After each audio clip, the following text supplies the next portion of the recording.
para ulama kita sepakat, air yang kejatuhan benda najis lalu berubah salah satu dari sifatnya, warnanya, baunya, rasanya, begitu, maka air itu najis. Mau air itu banyak, mau air itu sedikit, pokoknya ada perubahan, maka itu najis ittifaqan, dengan kesepakatan para ulama. Yang kedua, jika air itu banyak,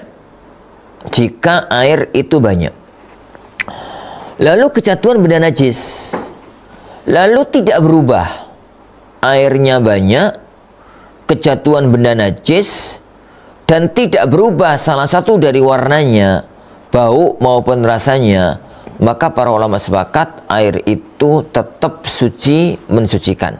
Bisa dipakai wudhu, bisa dipakai mandi, bisa dipakai yang lainnya. Itu yang kedua.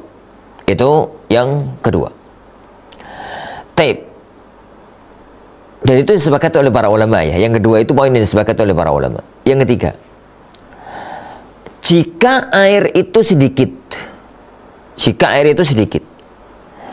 kejatuhan benda najis dan tidak berubah. Masalah ini yang diperselisihkan panjang oleh para ulama. Apakah air itu menjadi najis karena sedikitnya air dan kejatuhan benda najis meskipun tidak ada perubahan, ataukah tetap dianggap suci? Sebagian ahli ilmu mengatakan air itu menjadi najis. Mereka melandasinya dengan hadis kullatain dari Abdullah bin Umar radhiyallahu anhuma. Jadi beliau itu mengatakan, para sahabat itu bertanya kepada Rasulullah sallallahu alaihi wasallam, yakni tentang air fi ardhi falah, tentang air yang ada di padang pasir, yang dia itu didatangi oleh binatang-binatang buas yang kadang-kadang kencing di situ dan macam-macamnya, begitu.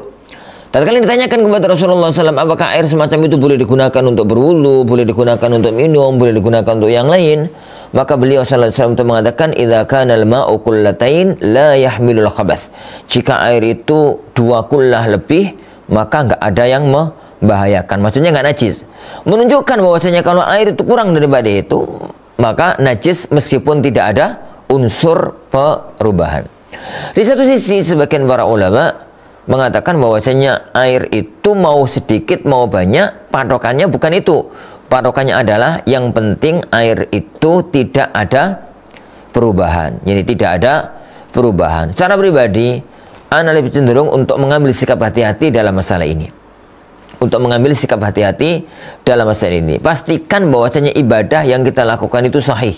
Wudu yang kita lakukan itu sah menurut semua para ulama. Maka air itu sedikit, kalau kemudian kita tahu kejatuhan benda najis dan tidak ada perubahan, maka sebaiknya tinggalkan untuk menghindari perselisihan yang muncul di kalangan para ulama. Dan kaidah dalam agama kita itu al-khuruju minal khilafi mustahab ma lam yuaddi ila khilafin akhar. Keluar dari perselisihan para ulama itu dianjurkan selagi tidak menimbulkan perselisihan yang lainnya. Wallahu alam bissawab.